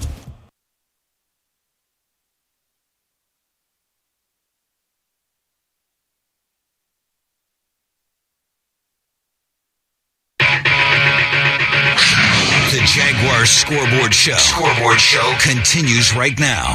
Welcome back, JP Shadrick, Mike Dempsey, Bucky Brooks, the Scoreboard Show from the Hyundai Studios at Everbank Stadium after a Jags loss to the Niners, 34-3. The final phone lines are jammed. What you got? We got Sean in Orange Park next up here on the Scoreboard Show with Bucky Brooks. Hi, Sean. How are you? Hey, guys. I'm great. How are y'all doing? Okay. Good. Man, so I was in attendance at the game, had like a business function, and I got to say that the team came out, and I used to coach college football. I coached George Odom. He's a second-string strong safety for the Niners. And I watched him on the sideline during pregame and during pregame warm-ups. And the electricity, the energy that he had just was stupendous, right? I'm a fan of him. I've known him for years. And I watched the Jaguars come out and start that drive and start the game. And to y'all's credit, when Trevor says, hey, man, we had a great week of practice, but during game day and what Coach Peterson's saying, it just seemed like the energy, the lock-in level was just flat. It just seemed so flat. And that carried on from the first snap through the first half to the second half. And at the beginning of the second half, third quarter, it just seemed like everything was all over. And the good news is, we're 6-3. We got a tough slate ahead of us. I'm looking at it, but the season's not over. And man, I hope they just wake up from this and turn it on, because we got a tough slate coming up. So appreciate you guys having me. But as a fan there in the stands today at today's game, you could just feel it. You could see it from the beginning. Thanks for the phone call. Appreciate that. Bucky, how do you fix that? How do you correct that? Well, I mean, you got to talk about it. You got to demand more urgency for the team. Sometimes, like in pregame, because Doug did talk about like the practice preparation, all this stuff was good, but for whatever reason on game day, they didn't have the stuff, didn't execute, didn't have the urgency and those things. And so sometimes in pregame, guys get into the cool mode as opposed to like kind of revving yourself up. And so it may require him to kind of be a little more ornery on game day to kind of spike the punch a little bit. But they got to get it going, because they can't have these slow starts. It's been a theme all year. They have to be able to kind of get it going. Start fast. Shall we? We shall. Albert in Alabama, next up here on the Scoreboard Show. Albert, hello. Hey guys. Thank you, first of all, for taking my call. Really appreciate you guys. Been a long-time Jaguars fan, man. But I wanted to talk about, man, what I don't know why our offense seems so stagnant, and a lot of like the little hiccups that have been going on, even when we win games. For example, like we had 3 turnovers against the Steelers last week, and thankfully they had a bad offense and we were able to win. But come back to haunt us whenever we play a much better team like this team. And besides the Chargers game last year, it seems like every time we have a big team and we play those first-tier teams, we start shooting ourselves in the foot. We look like drunken frat guys playing flag football. It looks ridiculous. Start fumbling the ball, and people start losing confidence. And it seemed like after the Kirk fumble, it seemed like everyone just gave up. But I don't know what the problem is with the offense. It seems to be the weak point, and especially our offensive line. What do you guys think? Is it an offensive coordinator thing? Is it something else? Because it seems like we have the talent there. So I just don't know what's wrong. But thank you guys so much, and you guys have a good day. Hey, thanks, Albert. Thanks for listening. Thanks for the phone call. And, I mean, let's start with that line. This was the line that they were looking forward to all year, because they had Cam Robinson, who missed 4 games, and Walker Little was at left tackle. That changed in London in the Buffalo game, and they got 11 snaps of that. And Walker had been out. He was back today, and this was the 5 that they feel are the best. Yeah, and they played against a talented defensive front. They got absolutely worn out. But I wouldn't say that it was all on the offensive line's fault. I would say that the quarterback led them into some sacks. And so I think we were sacked, 5 or 6 times a day? It was 5 officially. Yeah, I mean, you could say 3 of those might have been on the quarterback, just kind of running up into the pocket before the pocket fully collapsed. And it's hard for offensive linemen because the quarterback is behind him. They don't know where he's going. But sometimes Trevor kind of moved into some sacks. I think the more disappointing part of it was the turnovers. So in the last 2 games, 7 turnovers, just giving the ball away. It's the number one indicator in who is going to win or lose games. The turnover battle, the turnover margin, and to be -4 against a team that is as talented, as loaded as the Niners, you knew you can be on the short. You can get the short end of the stick. Let's take a timeout. More ahead, including your calls after a Jaguars loss to the 49ers. Final score 34-3. Both teams now 6-3 after this Week 10 matchup. It's the Scoreboard Show on Jaguars Radio.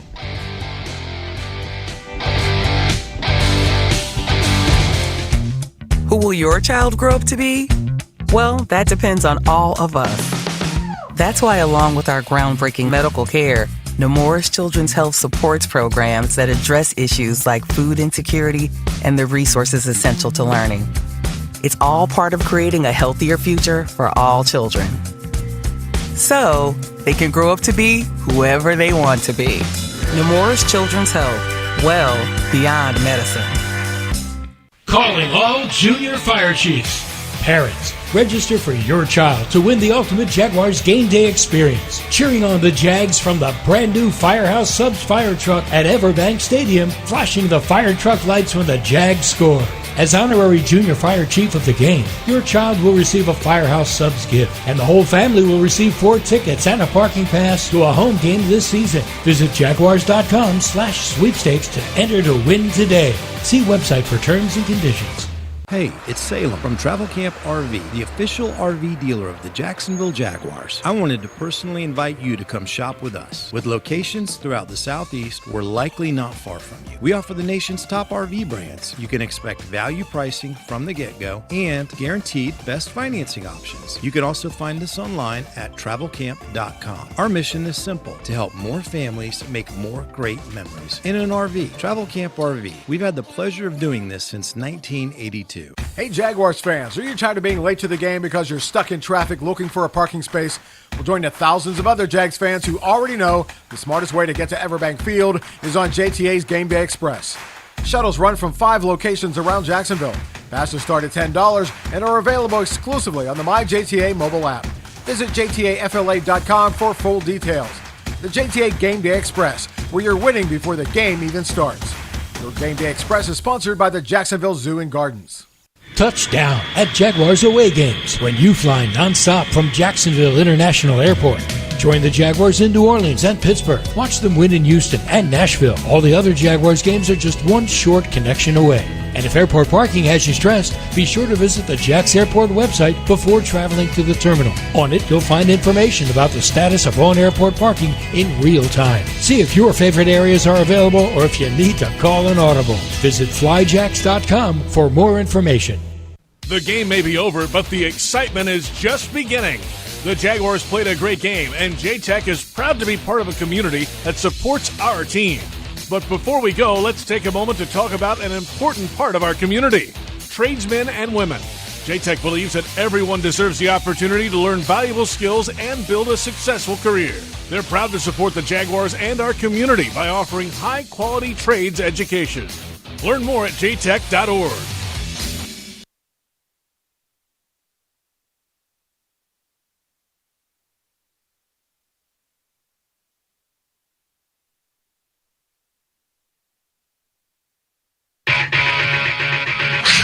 The Jaguars Scoreboard Show. Scoreboard Show continues right now.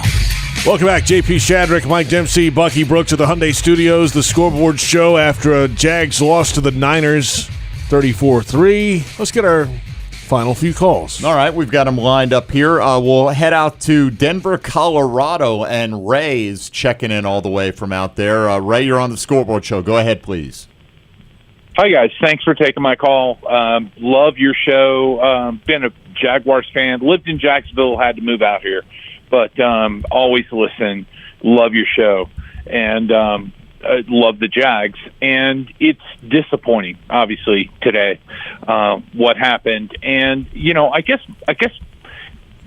my frustration is it's with such great performance over the last 5 games, 6 games, I mean, you know, this season so far, you know, what does this mean? I mean, we got smoked. We got smacked today. And it was, you know, disappointing, but what does it mean for the future? We've got a really tough schedule coming. And, you know, for us, I mean, we pulled out some wins previously, you know, when it was really tough, but yet, bang, here today, we just get totally beaten. And I'm wondering, you know, what are your thoughts on our, I don't know, hopes for the rest of the season?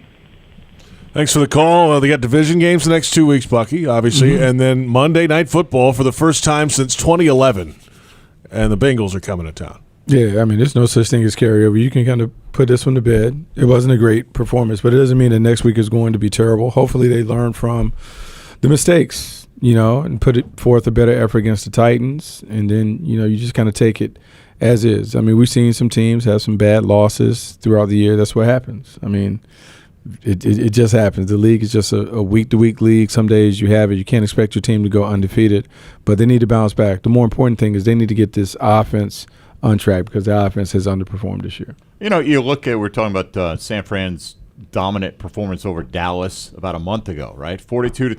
Mm-hmm. The Cowboys then came out, won their next 2 games, and then almost beat Philly. At least went toe-to-toe with arguably the best team in the league. You know, so they responded. I don't know if you know what this game means until you see how the Jags respond. Like, if this exposed some fundamental flaws, that's one thing, or if it turns out to be like the Detroit Lion game last year, Bucky, where they got beat down 40-14, and they put it behind them, right? Yeah. And they said, this wasn't us, and we were worried about it, and you can't find out until they get out there the next time, and then they went on a winning streak to close out the season. So yeah, that's the thing. You don't know what team is going, how the team is going to respond until you see them play. And so this would be a really important week for the Jags to get this stuff in order, practice and prepare well. And they need to put forth a really good performance next Sunday. All right, we've got another Ray, this one closer to home in Mandarin. Ray, you're on the Scoreboard Show next. What's up? How you doing? Good. My problem is I just have a question. You know, I'm a student of the game. I didn't make it to the big show. But these guys are paid to be the top of their skill. They're trade craft. There's no way that you could say that any given time, San Francisco had 11 men, and we had 11 men, and they were 11 men better than we were, but we played like that. Does that make sense? I mean, I can understand when two guys might have a bad game, but it seems like everybody just fall off that, and it became worse the whole game. Does it come down to coaching? Does it come down to the play calling or the schemes? I mean, these guys, they make a living off watching film and seeing how their defense works. I mean, how can you miss that? I mean, I just heard him say that, you know, people had bad games, but man, that was bad. It certainly was bad, I'll give you that. What do you think, Bucky, about that? Yeah, no, it was bad, and sometimes you just can't get it going. Like, sometimes it's just not your day. Like, no matter what you do, you're trying your best efforts to kind of get yourself engaged in the right frame of mind. Sometimes you just don't have it. And what you hope is that you're able to kind of win without necessarily being on your A game or bringing all your things to the table. But what you find is when you're playing good teams, everyone has to be locked in. You got to be loaded. You need to have great performances across the board. And today the Jaguars didn't do that, which is why they were down 34-3 at the end of the game. All right, one more before we hit the last break here, and Willie on the north side will get the next word. Willie, you're on the Scoreboard Show. Go ahead, please. Hey, I like your show. I listen to it. I just want to talk about the offenses. I think that's pretty much everyone wants to talk about is like the offensive struggles that we've had. I think, you know, a lot of it comes down to, you know, Trevor's. I think some of it is like him not playing well, but a lot of times the biggest mistakes I've seen him make is like when he's under pressure. So I'm wondering, like, do we need to shake up the offensive line? I know we just acquired Ezra Cleveland, so like, should we, you know, try him out at left guard and, you know, see where we can slide walk a little in to help the team. Thanks for the call. How much shifting of the line are you doing at this point, Bucky?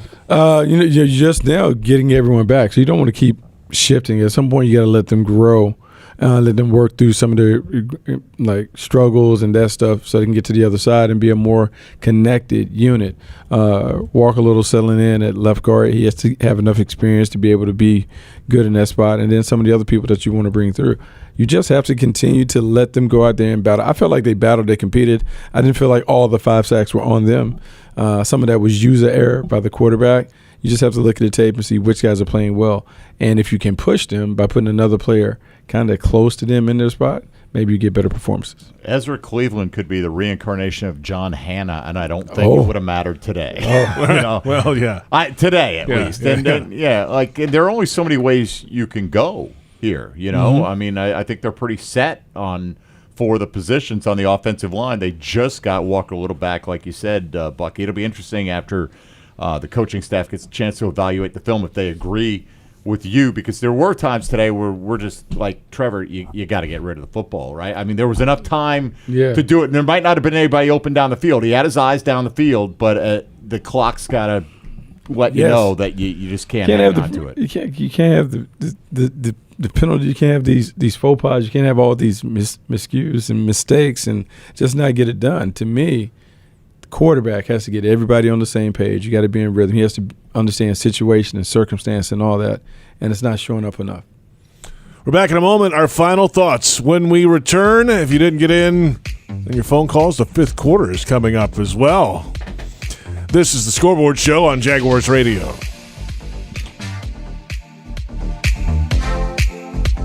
Brooks Rehabilitation has more than 50 years of experience serving the North Florida community with cutting-edge rehabilitation care, ranging from joint replacements, sports injuries, and balance issues, to traumatic brain injuries, spinal cord injuries, and strokes. Their highly trained clinical teams span across their system of care to include inpatient, outpatient, skilled nursing, assisted living and memory care, home health, and adaptive community programs. Learn more at brooksrehab.org. Brooks is proud to be the rehabilitation provider for the Jacksonville Jaguars. Your hometown gate now has more ways to save. Introducing My Gate Rewards, a new loyalty program with member-exclusive savings and fuel discounts. Earn points on in-store purchases, take advantage of special offers, and save on products you love. Score free coffee, fountain drinks, pizza, and soft serve with Gates frequent shopper clubs. Then use your points on savings at the pump.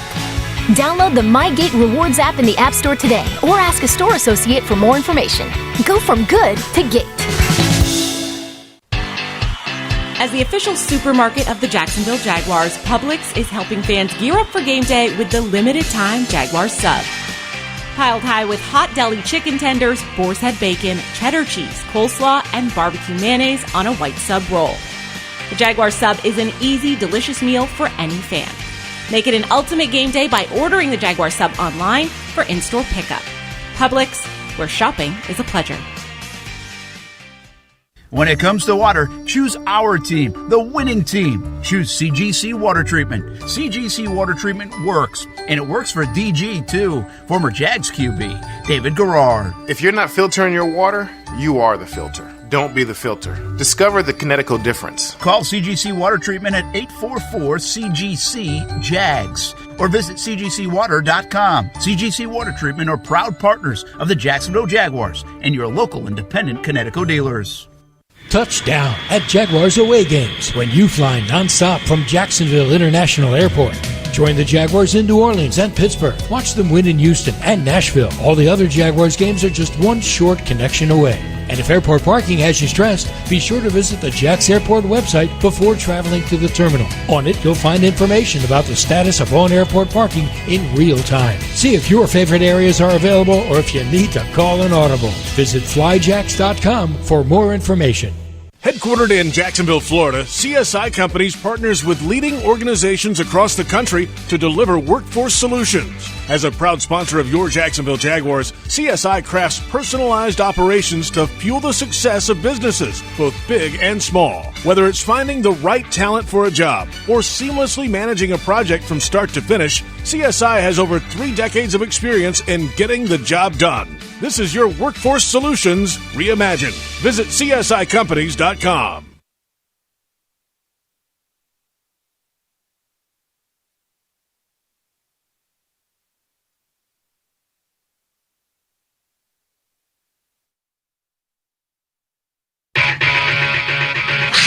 The Jaguars Scoreboard Show. Scoreboard Show continues right now.